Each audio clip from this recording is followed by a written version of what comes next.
Guys, আসসালামু আলাইকুম। তো কেমন আছো তোমরা? চলে আসলাম নতুন আরো একটা ভিডিও নিয়ে। তো আজকের ভিডিওটা হতে যাচ্ছে দুইজন ডায়মন্ড কিংকে নিয়ে।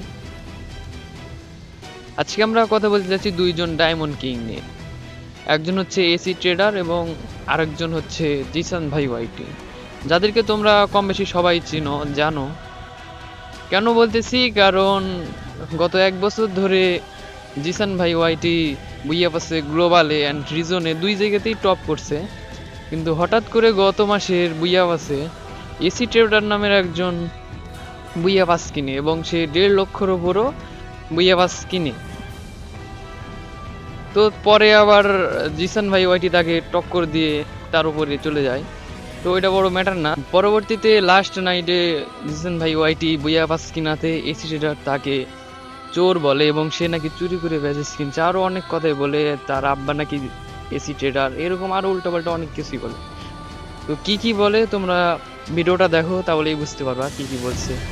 আমরা রেডি আছি এই সিজনে, কিন্তু লাস্টে লুকায় লুকাও ব্যাগ যদি কিনে চোরের মতো বাটপারের মতো, তাইলে কিন্তু তাও সে পারবে না। কারণ আমরা কিন্তু এই প্রস্তুতি অলরেডি এই মাসে এই সিজনে নিয়ে ফেলেছি। সে যদি লাস্ট 1 ঘন্টাও কিনে ব্যাজেস, তাও কিন্তু আমরা তাকে টক্কর দেওয়ার ট্রিক এবং সব কিছু রেডি করে রেখেছি। তো এই এখন সে কিন্তু চুরি করতে, যে একবার যেহেতু ধরা পড়েছে, নেক্সট টাইম কিন্তু আর সে সেম ওয়েতে চুরি করতে পারবে না।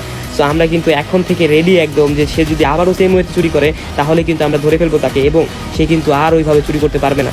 তো এখন কিন্তু সে অনেক এক্সকিউজ দিয়ে বলবে যে আমি আর এখন থেকে ব্যাচ কিনবো না। কারণ ব্যাচ কিনবে না এই এক্সকিউজ দিয়েছে কেন, আপনারা কি জানেন? এটা ও কিন্তু জানে, ওর বাবা কিন্তু আমি, তো এইটা কিন্তু ও জানে।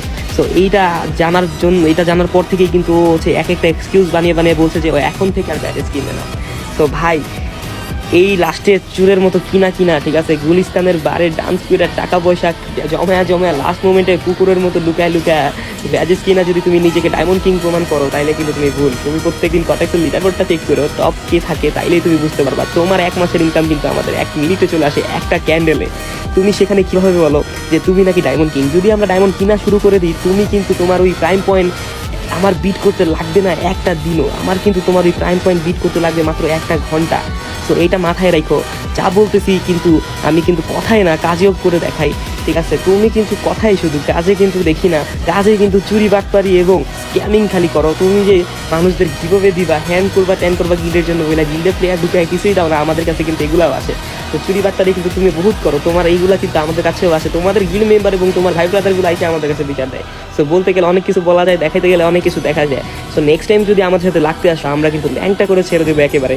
সো আমরা কিন্তু এটা লাস্ট অ্যান্ড ফাইনাল ওয়ার্নিং দিয়ে দিলাম। আর যদি ব্যাজের সাথে ব্যাজের বিট খেলতেই হয়, তাহলে কিন্তু ওপেনের রাস্তা এবং মাঠে নেমে ডিরেক্টলি খেলতে হবে, সময় নিয়ে খেলতে হবে। চোরের মতো বাটপারের মতো লুকায় কিন্তু হিজলাদের মতো খেলে, তোকে হিজলা বললেও ভাই হিজলাদের মানে ডিসরেসপেক্ট হবে। যাই হোক, খেলতে হইলে ভাই ওপেনে খেলতে হবে, খেলতে হইলে ভালো মতো খেলতে হবে। কি লুকায় খেলে ভাই, লজ্জা শরম থাকা দরকার। আমারই তো ভাই, আমি যদি খেলতে যাই আমার নিজেরই লজ্জা লাগবে ভাই। তুই কেমনে পারো কেমনে করে লুকায় খেলতে?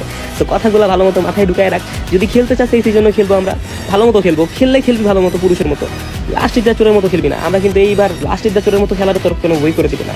আমরা কিন্তু এটার জন্য প্রস্তুত আছি, ঠিক আছে? তো আমরা কিন্তু এগুলো বাদ দিই, ওর বেশি অ্যাটেনশন দেওয়া যাবে না, সবাই অ্যাটেনশন ডিজার্ভ করে না। তোমরা তো দেখতে পেলা যে এসি ট্রেডার জিসান ভাই ওয়াইটিকে কি কি বললো। সে নাকি চুরি করে ব্যাজেস কিনছে এবং সে নাকি চোর, লাস্ট নাইটে নাকি সে চুরি করছে, আর নাকি তাকে চুরি করতে দিবে না। তো যাই হোক, এইসব শেষে জিসান ভাই ওয়াইটি তার জন্য একটা রিপ্লে ভিডিও ইউটিউবে আপলোড দেয়। তো সে তার রিপ্লে ভিডিওতে কি কি বলছে সেটাও আমি তোমাদেরকে দেখাবো। তো চলো শুরু করা যাক, সে কি কি রিপ্লে দিল বা কি কি বললো। প্রথমে তো আমরা এসি ট্রেডারের সব কিছু শুনলাম, এখন আমরা শুনবো হচ্ছে জিসান ভাই ওয়াইটি সে কি বলে। গাইজ, শুনলাম আমি নাকি চুরি করে বুয়া পাসের ব্যারেজ কিনছি, এরকম কথা কিছু পাবলিক বলছে। আবার আমার কাছে লাস্ট নাইটে মায়ের খেয়ে ভাই তার মাথা পুরা নষ্ট হয়ে গেছে, মানে সে কুত্তার মতন, গলা কাটা মুরগির মতন লাফায় বেড়াইতেছে, বইলা বেড়াইতেছে আমি নাকি চুরি করে ব্যারেজ কিনছি, আমার নাকি চোরের মতন খাবো, এরকম কথা বলছে। তার সাথে এক গোছা বা এক জোড়া অডিয়েন্সও আছে, তারাও বলছে ভাই তুমি তো চুরি কইরা কিনছো, তোমার বুয়া পাসের লেভেল কেনার যোগ্যতা আছে। তো এরকম কথা ভাই অনেকে অনেকভাবে বলছো। তো আজকে আমি এই বিষয়টা ক্লিয়ার করে দিব, কেন আমি লাস্ট নাইটে বুয়া পাসের লেভেল কিনলাম। আমি কি কাউকে ভয় পেয়েছি? ভয় পাওয়ার কারণে আমি লাস্ট নাইটে বুয়া পাসের লেভেল কিনলাম? আমি কেন চুরি করলাম? আমি কি চোর হয়ে গেলাম? ভাই তোমাদের কাউকে হেড দেওয়ার প্রয়োজন নাই, কিন্তু ভাই সে সেটা ভালোভাবে নিল না, সে উল্টা আমাকে অ্যালিগেশন দেয় আমি নাকি চুরি করে ব্যাজেস কিনেছি। ভাই তোমরা কি একটা সিম্পল বিষয় মাথায় রাখতে পারো না, যেখানে ভাই প্রতি সিজনে আমি বুয়া পাচ্ছি গ্লোবাল টপ অন রান করি, কেন আমি লাস্ট নাইটে তখন কিনলাম? তো আমার কি আদেও টাকা শেষ? আমি কিনুক, সে যদি 1 মিলিয়নও কিনে তাকে আমি বিট করে দেবো। তাছাড়া গাইজ আমি যখন গ্লোবালের সাথে টক্কর নিয়ে চলি তখন পুরো বিশ্বকে আমি চ্যালেঞ্জ দিয়েছি, পুরো বিশ্বর বিপক্ষে যাই আমি বাংলাদেশকে 1 নম্বরে নিয়ে গিয়েছি এবং বলেছিলাম পুরো বিশ্বে পারলে বাংলাদেশকে হারাই দেখো। তখন আমার ইন্টেনশন ছিল কেউ যদি 1 মিলিয়ন কিনে তাকে বিট করে দেবো। আমি এখানে 5 মিলিয়ন কেনার মতন প্রস্তুতি নিয়ে রেখেছিলাম, অর্থাৎ 50 লক্ষ প্লাস আমি নিতাম, কারণ আমি বাইরের দেশকে চ্যালেঞ্জ দিয়েছি। আর ভাই ওই থেকে 2 দিনের ভাই এক পোলাপাইন আইসা আমার চ্যালেঞ্জ দেয়, আবার সে ভাই কি একটা অবস্থা, 2 দিন আসছে ভাই নতুন আইসা ভাই চ্যালেঞ্জ দেওয়া শুরু করে দিয়েছে ভাই, 1,50,000 কিনে ভাই একদম হালকাভাবে নিছে, মানে এটা আমি কোনোদিন চোখে দেখি নাই। প্রতি সেদনে ভাই কিনে আমার অলরেডি ভাই বুয়া পাসের লেভেল আছে 8 লক্ষের উপরে। তাছাড়া প্রতিদিন গিভওয়ে করা হয়, প্রতি মাসে গিভওয়েস করা হয়, টুর্নামেন্ট দেওয়া হয়, আর ভাই সে আইসা আমার হালকাভাবে নেয়, আবার এমনভাবে ভাই রিয়াক্ট করে, আর সে কি বলে, হে বলে নাকি এটা তার হ্যাডাম, মানে হ্যাডাম দেখায়। তো এই ছিল দুজনের মধ্যে টক্কর দেওয়া এবং কন্ট্রোভার্সি। তো ভাই আমি সবশেষে একটাই কথা বলতে চাই যে তোমরা এইসব না করে যখন অন্য দেশের কোনো প্লেয়ার যখন রিজনে বা গ্লোবালে টপ করবে তখন তোমরা দুইজনে মিলে তাকে টক্কর দেওয়ার চেষ্টা করার সময় যদি তোমরা বিট করো তাহলে তো এটা তো সমস্যা নাই। কিন্তু এখন তো কেউ গ্লোবালে তো টপ যাচ্ছে না অন্য কোথা থেকে, তাহলে তোমরা কেন এত টক্কর দিচ্ছ? এ ডায়মন্ড বেশি কিনতেছে, ও বুইয়া পাস বেশি করতেছে, এসব করার তো কোনো দরকার নাই।